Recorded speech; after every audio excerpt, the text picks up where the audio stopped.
Senator James Lankford here in my office in Washington, D.C. with a simple question. Do you love time change weekend?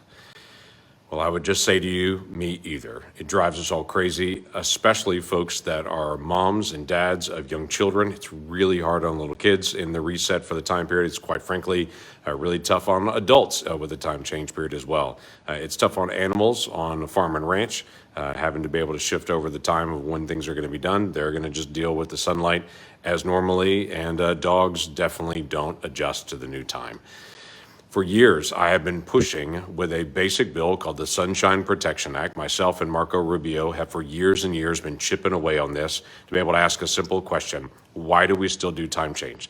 Time change was a result from World War II when they were dealing with lamp oil quantities and trying to be able to manage that. It goes back to World War I as well. So we have been fighting on this for a very long time to be able to say we're way ahead of where we were dealing with lamp oil in World War I and World War II in that time period 100 years ago.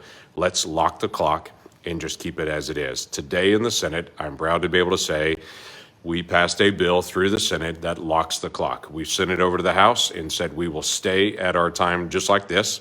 The way the bill is actually written, we will actually do 2 more time changes. The one coming up this fall to fall back, the next spring to be able to spring forward again. And then after that, in 2023, the clock gets locked. And so it gives the entire country to get 1 year to get set for it, 2 more time changes, and then we lock the clock on the time period just like it is right now. You realize it's only 4 months of the year that we actually do standard time. That is from November to March. So the vast majority of the year, we're already in this time period to be able to save sunshine.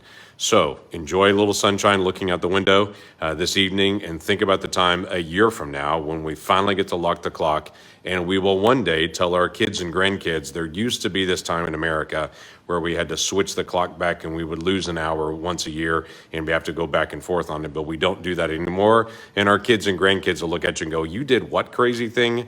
And we'll say, yes, we finally got rid of that. So we sent it over to the House. It is our anticipation the House is going to pass it, and we're going to keep nudging on folks. If you know a House member, you might even nudge on them to try to get that fixed so we can finally get rid of time change weekend and just go back to a normal schedule. I know there's lots of issues. We're all praying for the people of Ukraine. We're working on lots of energy prices. Gas prices are driving us crazy. I've done lots of meetings today on energy issues, all kinds of other issues. But I want to give you just a quick update on something that did finally pass the Senate that we've worked on for a very long time as well, behind the scenes, to be able to get this done. So after years, we're locking in sunshine.